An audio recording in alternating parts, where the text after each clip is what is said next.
Hi folks, thanks for watching Hacks, Skills, and Mods. This is the second video in the series on gear, what I run, the evolution, and why. Couple things about gear. In most cases, there's some really good gear out there that doesn't fit this, but um, I think it's a good idea to have gear that was designed for a military because it's generally really hard to tear up and it works well. There are some exceptions to that rule, but a lot of times those exceptions get really expensive. Surplus in this country is fairly cheap in most cases. So mods, make it work for you. Arrange things so that they work for you. Different statures, different builds can have different issues with gear. And if you need to actually modify the gear, as long as you're not tearing it up where it doesn't work right or you're destroying the structural integrity of it, knock yourself out. Fast is good, but only if it works in the real world. For example, if you're doing a speed reload in your rifle on the range and it looks great to your buddies, but you're having to use a pouch that has absolutely no retention on the magazine you're putting in, that looks good for show, but there's a pretty good chance that, you know, after you've crawled through the mud and fell and rolled down a hill and that type of thing, that mag won't be there when you reach for it. I know in my personal case it absolutely wouldn't be there because that's just the way things run for me. So I would not run a mag pouch without some type of retention on it. And I know some people that have proven themselves in the military and they run that first reload, they run it non-retention. And if that works for them, great. You know, they've been there and done that. Can't argue with them. But for me, I promise it would never work for me, so I don't do it. So let's get into basically the evolution of gear that I have gone through. Originally, it was the Y-strap and the web belt and M16 mag pouches. Well, that doesn't work for an AK, of course, which is what I run.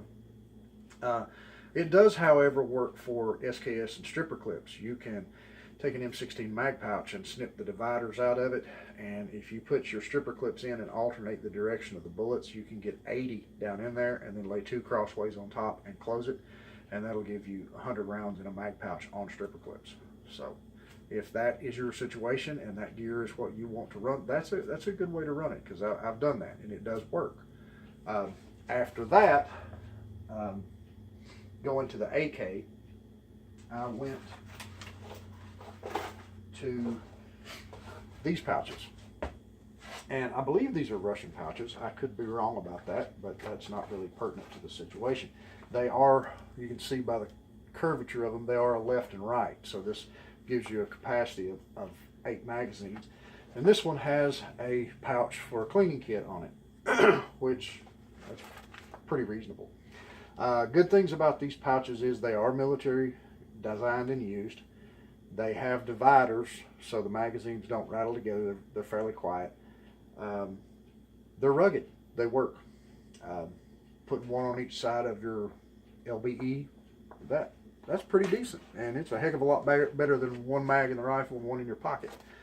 And LBE gear can be bought dirt cheap at surplus stores and yard sales and flea markets and that type of thing. So, and these, I think I bought these from Cheaper Than Dirt, and I gave $3 or $4 a piece for them. So to have a 8 mag capacity on an LBE, $8 investment is not bad at all, and it's pretty high speed if you do a couple things to it. One of the things I noticed with this particular type of pouch is they've got these metal tabs on them here, like this one. They do have a little bit of light reflection, and every time I would try to strip these out, that tab would get hung. If I tried to do it quick, every time they'd get hung, and I'd wind up just grabbing it and just ripping it out. So I took those tabs off, and it makes it easy when this is on your side to take one finger and just strip through those, and they're out of the loops. Okay. Then I wanted to be able to close it quickly, because when you take a mag out, you may not have time to stand there and screw with these things to get them fed back in there. So I put Velcro on it. I thought that was a pretty good modification. See, they do have the liners in here to make 4 separate magazine pockets. So once you strip these out, rip it up, and get your mag, you can just stick that back down, and it's there. It's pretty good setup for you know, I probably paid for the Velcro. I probably paid $5 or $6 for that. So for under a $20 investment, you have 8 mag capacity that's military rugged, that has really good retention initially and very reasonable retention afterwards with the Velcro. For under $20, you can carry 8 mags. So I thought that was actually pretty good. And you can take the buckles off of a web belt, and these actually, the web belt actually fit through these loops. So that actually works pretty good. And running 2 of them, one on each side, give you left and right-handed magazine changes. So, oh, and the thread that I sewed these on with, you can see my Frankenstein stitches there. The thread is nylon. Do yourself a favor, if you do any sewing on your gear, use nylon thread. Don't use standard thread. It is not strong at all. Okay. After that, I went to 2 saw pouches. Now these have Alice clips on the back right here. So they are actually made for LBEs. And these worked pretty good. They already have Velcro on them and a snap. So, you know, the retention's good. The problem's, there's no dividers. So your mags rattle around in here when you're moving, your mags rattle together. And because this cord right here, I put that in there. When you would open this with 4 AK mags, and it would just kind of flop half open. The mags didn't fall out, but at the same time, it was a devil to get them all pulled back up and snap the thing back. So I took a piece of paracord, and I ran it. I took a screwdriver and heated it and ran it through the nylon.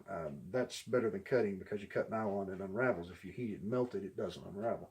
So I ran the cord through there and tied a knot, and then I ran through the back and tied a knot. And that kept it from flopping open like that. But they still rattle together. So these were about $10 a piece. That's an option. Is it the greatest? No, not really. But like I said, when money matters, it's a whole sight better than spending $150 to do the same thing when you don't have $150 to spend on it. And it is military grade, and it's better than carrying a magazine in your pocket. So next, we have the 3 mag shingle. Now this is made for an M16. These are pretty good. They molly on, okay? But the tabs, they snap over an M16 mag pouch. Well, AK-47 mags are longer than M16 mags. So that didn't work as it was. So what I've done is I took one of those mags and I cut the tabs off of it. Then I melted with a lighter, it's starting to fray a little bit again there, but I melted this so it didn't fray, you know, and just unravel on me. Everywhere I cut a tab off, I melted it. And then I took a piece of paracord and tied to the molly in the front and the molly strap where it hooks onto the vest in the back. And the one in the back is bungee cord, and the one in the front is a piece of paracord. And I can put that over the AK mags, and I can hold 3 AK mags in this. It mollies onto the vest, and other things can molly to the front of this, which is actually pretty good. I ran this for a while, and I like this setup, and I really, honestly didn't have too much of an issue with this, because you can put pistol mags on here, you can put light pouches, you can put pouches for a compass, you can put shoot, what was I thinking? Baton pouches, whatever you want that you need to get to quick, you can put on the front of this. And that's a cool ability, and that works really well. But I did get an opportunity to go to something that I do like better than this. So that was one option. Oh, and Molly and LBE, I said that wrong. Molly and Alice. Yes, Molly and Alice actually will work together. It's I believe it was designed that way. You can actually use Alice clips on Molly, and they do work pretty well. I've got some on my vest rig I'm going to show you that in a little bit. So I went to, I'll get to that in a second. This is an example of the 3-mag shingle for M16s with pistol mags mollied onto the front of it, okay? This is the one I carried on the right, and that left, I didn't put one here, I didn't put a pistol mag pouch here, because when I did, it would get in the way of drawing my pistol. So I didn't particularly like getting hung up on that, so I left one off here. So anyway, that works pretty good. That's actually really good. I really like that setup, and it worked well. Something I did find that I like better than that is the mag pouches with the pistol mag pouches made onto the rifle mag pouches. I actually came across these at Knob Creek, and I found them in a bargain basement type booth, and they were $10 a piece, and I did not know what they were. They had like half a dozen of them, and I thought, well, for 10 bucks, I don't know. So before I left, I went back and I got 2 of them, and I thought it's worth 10 bucks, 20 bucks total to find out. When I got home, I looked them up on the internet at Amazon, and turns out these things are like $45 a piece. I'd have known that, I'd have bought every one the guy had. But anyway, they do have the bungee retention on the rifle mags. These are actually made to hold, each shingle is made to hold 6 rifle mags and 6 pistol mags, but they're made for M16 rifle mags. So when I put the AK mags in them, the other pocket is taken up by the size of the AK mag. But then I got my pistol mags made on there as well. So I'm going to stop this video here for time's sake, and I'll go a little deeper into the Flick 2 vest in the next video. Thanks so much for watching. Thanks to our emergency service personnel. Greatly appreciate you folks. Have a wonderful day.